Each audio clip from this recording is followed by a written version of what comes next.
to rehab for the next 6 months and not do one sit up and one squat or one curl or one burpee. I wasn't going to do anything other than what the physical therapist told me to do for my knee, and that's it. So I was going to get fat, out of shape, and live life like a retired fighter. That was my goal. How do you be retired? Or you're going to have to figure this out eventually. That was literally my mentality. Like, you're not going Yeah. to fight forever. So you have the opportunity here to know what it's like to retire and lose everything Yeah. before you retire. You could still come back. What a gift. Yeah. No, And absolutely. I really like saw it that way because I knew what I had been facing already. I had such a clear vision that it's like retirement Mhm. that I was like, oh, it's just practice now. You're practicing retirement. Yeah. What would you do? What are you going to do when it's all over? What are you going to do when you lose your passion anywhere in life? Are you just going to quit and give up? Or are you going to adjust and adapt? Yeah. It's not the species that's the smartest that survives, the species most adaptable to change, Yeah. right? Darwin.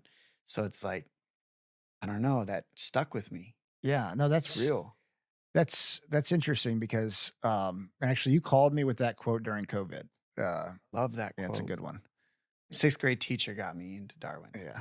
That's a really good one. But, so you recover for 9 months, and then you come back, and you're fighting for the title against TJ Dillashaw, right?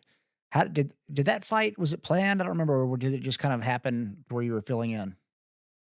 Well, I beat Takai Mizugaki Mhm. in a minute, blow my knee out again. Mhm. Now I'm out for another year. Yeah. So then I do the rehab work. I'm 6 months through that rehab Mhm. on a boat with my friend Seth Baczynski, and I'm drunk. And Sean Shelby calls me because this is where you learn that the doctors know your timeline because you're using the UFC doctors. So you got to start finding your own doctors so you can keep your own timeline. Another thing I learned. Um, they called me on the 6 month week, which is when you know the rehab. The doctor goes, well, 6 months. I mean, he's cleared to now start full contact. So they know that now. So they know I'm going to start rehabbing to come back in the next 3 to 5 months. Mhm. So they call me to right away because you got to think you've got a Henan Barrow that just got beat up by TJ Dillashaw twice. How do you promote the division with the ex champion just losing the belt, getting stripped, not actually losing it? So they wanted to make that fight to make, TJ legitimate. Probably he was a he was an Ultimate Fighter champion, so they'd already dumped a lot of time and money into that brand to build it on the Ultimate Fighter. And then you dump money into building me, so it's an easy fight, make it.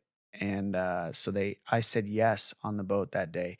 Mind you, I was 175 pounds and on antidepressants, literally, like, because I talk about how I knew how to handle it, right? I didn't.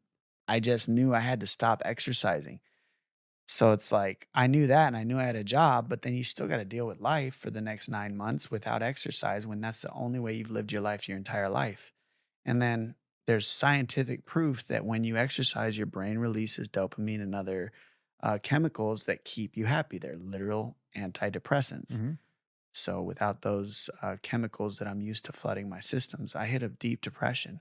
And I think that's what happens to so many athletes. And you need tools to deal with these things, and I didn't have them.